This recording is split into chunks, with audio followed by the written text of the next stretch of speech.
అందరికీ నమస్కారం. Welcome back to my channel. ఆ నలుగురిలోని ఇద్దరు బయటకు వచ్చి నాకు సంబంధం లేదు, నాకు 15 థియేటర్లు ఉన్నాయి, లేదు నాకు 50 థియేటర్లు ఉన్నాయి, అవి కూడా రిలీజ్ అయిపోగానే మేము వదిలేయాలనుకుంటున్నాం, నేను ఒక ఇంటర్నేషనల్ దృష్టిలో వెళ్తున్నాను, నాకు ఇవన్నీ అవసరం లేదు అని పవన్ కళ్యాణ్ సినిమాని టచ్ చేసే సత్తా ఎవరికన్నా ఉందా అని మాట్లాడి ఇద్దరు పవన్ కళ్యాణ్ గారిని లిటరల్లీ ప్రసన్నం చేసుకునే పనిలో పడ్డారు. కానీ అది వర్కౌట్ అవ్వలేదని చెప్పచ్చు. దానికి ఎందుకు వర్కౌట్ అవ్వలేదని నేను అంటానంటే క్లియర్ కట్గా పవన్ కళ్యాణ్ గారు ఆదేశాలు ఇవ్వడం జరిగింది. దానిలో భాగంగానే కాకినాడలోని కొన్ని థియేటర్స్ తనిఖీలు చేస్తున్నట్టుగా కూడా కొన్ని న్యూసెస్ వచ్చింది. అయితేనే పవన్ కళ్యాణ్ గారు ఇచ్చినటువంటి కొన్ని ఆదేశాల్లోని చాలా మెయిన్ ఈ థియేటర్స్కి సంబంధించిన ఆహార పానీయ నాణ్యత పైన, ధరలపైన నియంత్రణకు చర్యలు డెఫినెట్గా తీసుకోవాలని ఒక ఆలోచన తీసుకురావడం జరిగింది. అలాగే పవన్ కళ్యాణ్ గారి సినిమాతో సహా టికెట్స్ రేట్లు పెంపుదల చేయాలంటే నిర్మాతలు వ్యక్తిగతంగా వచ్చి కలవటం కాదు, సినిమా ఛాంబర్ వాళ్ళు వచ్చి డైరెక్ట్గా కలిసి మాట్లాడి ప్రభుత్వంతో పెంచుకోవాలన్న విషయం ఒకటి చెప్పారు. అలాగే సినిమా హాల్ బంధు వెనక ఉన్న శక్తులు ఏమిటో విచారించాలనేది, అలాగే ఆ శక్తులకు సంబంధించే విషయానికి వస్తే ఒక థియేటర్లు కలిగిన ఒక ఎమ్మెల్యేగా చేసినటువంటి, ఒక మాజీ ఎమ్మెల్యేగా చేసినటువంటి పొలిటీషియన్ కూడా దీని వెనకాల ఉన్నాడనేది కూడా ఒక మనకు వినిపిస్తున్నటువంటి వార్త. దాంతోపాటుని ఈ దిల్ రాజు గారు ఒక మాట చెప్పడం జరిగింది. రాజమండ్రి సిటీకి సంబంధించి ఇన్ఛార్జ్గా పనిచేస్తున్నటువంటి సత్యనారాయణ గారి దగ్గర నుంచి ఈ సమస్య మొదలైందని అనడంతో సత్యనారాయణ గారిని వెంటనే పార్టీ నుంచి సస్పెండ్ చేసి దీని మీద ఉన్నటువంటి అపోహలు తెలియేంత వరకు కూడా పార్టీకి సంబంధించినటువంటి ఎటువంటి కార్యక్రమాల్లో కూడా పాల్గొనకూడదనేసి చెప్పడం జరిగింది పవన్ కళ్యాణ్ గారు. ఇది రిలీజ్ అవ్వగానే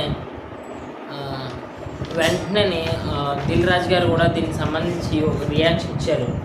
ఆ రియాక్షన్ ఏంటంటే, కళ్యాణ్ గారు తీసుకుంటున్నటువంటి పరిస్థితులు బాగున్నాయి, ఇది ముందుకు నడవాలి, ఇది నేను తెలంగాణ గవర్నమెంట్తో కూడా కలిపి మాట్లాడి ఒక సొల్యూషన్ తీసుకొచ్చే విధానానికి వెళ్తాను, దాంతోపాటుని ఓటీటీలోని సినిమాలు ఎప్పుడు రిలీజ్ చేయాలనేది, అలాగే పైరసీ కట్టడి గురించి కూడా ఆలోచించాలి అని ఆయన ఒక 2 సూచనలు చేయడం జరిగింది ఈ లేఖ తర్వాత.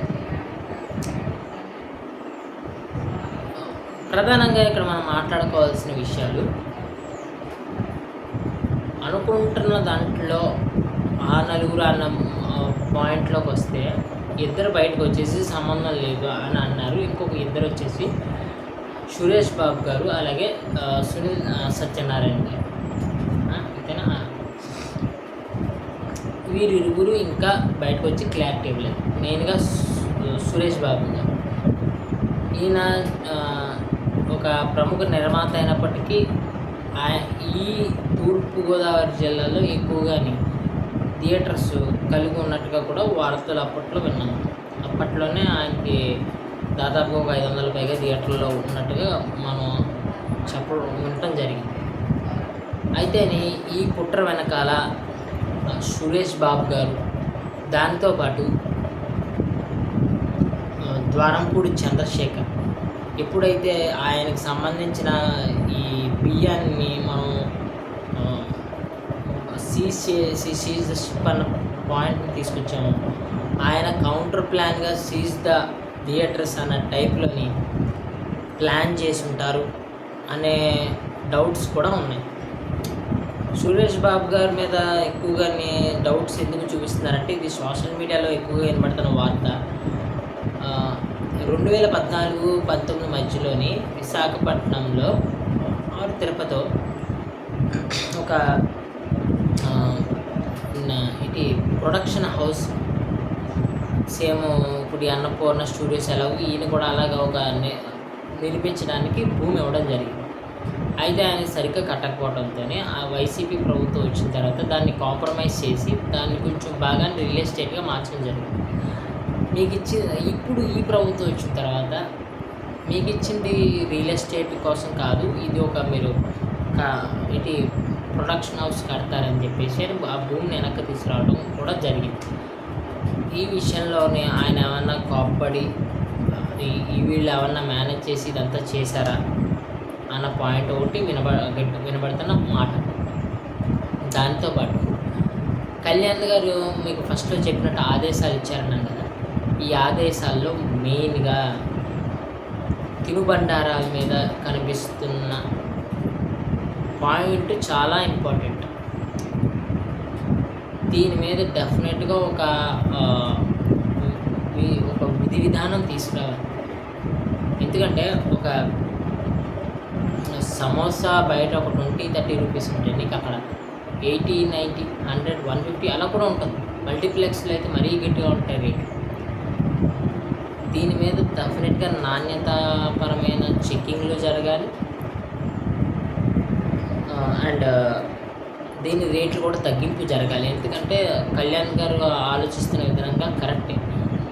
టికెట్స్కి మొత్తం ఫ్యామిలీకి కలిపి చూసుకుంటే ఒక 2000, 2500 ఉడుతున్నాయంటే సేమ్ లెవెల్లో కూడా ఈ తినుబండారాలు కూడా ఓడుతున్నాయి.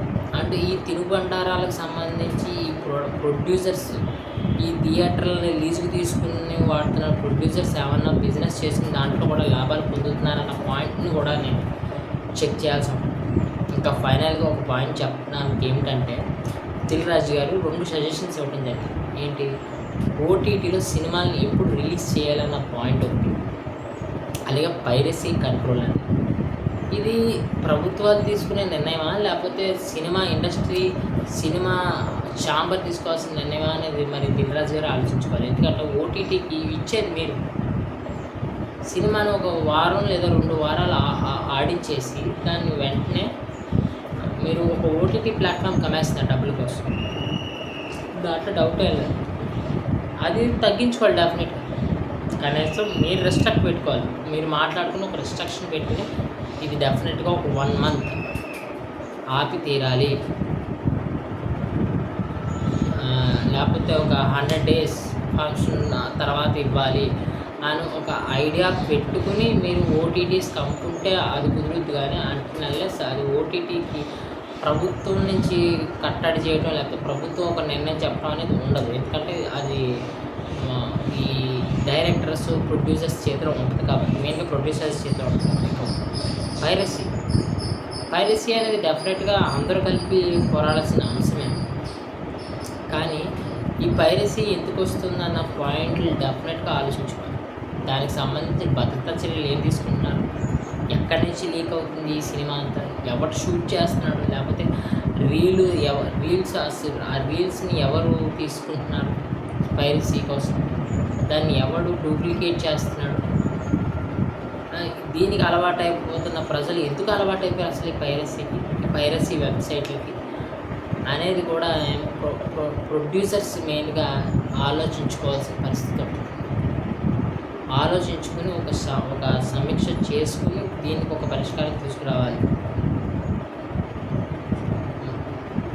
ఎలాగైతే పవన్ కళ్యాణ్ గారు పట్టు విడవకుండా, ఆయన పట్టుబడితే విడవనుకోండి, దీనికి ఒక ఎండింగ్ తీసుకొచ్చి మళ్ళా ప్రజల్ని, ముఖ్యంగా ఫ్యామిలీస్ని థియేటర్స్కి వచ్చేలాగా డెఫినెట్గా పవన్ కళ్యాణ్ గారు చేస్తారు, చేసి తీరుతారని నేను అనుకుంటున్నాను. మరి మీరేమనుకుంటున్నారు కింద కామెంట్స్లో తెలపండి. నా వీడియో కనుక నచ్చితే లైక్ చేసి, షేర్ చేసి, సబ్స్క్రైబ్ చేసుకోండి. Thank you.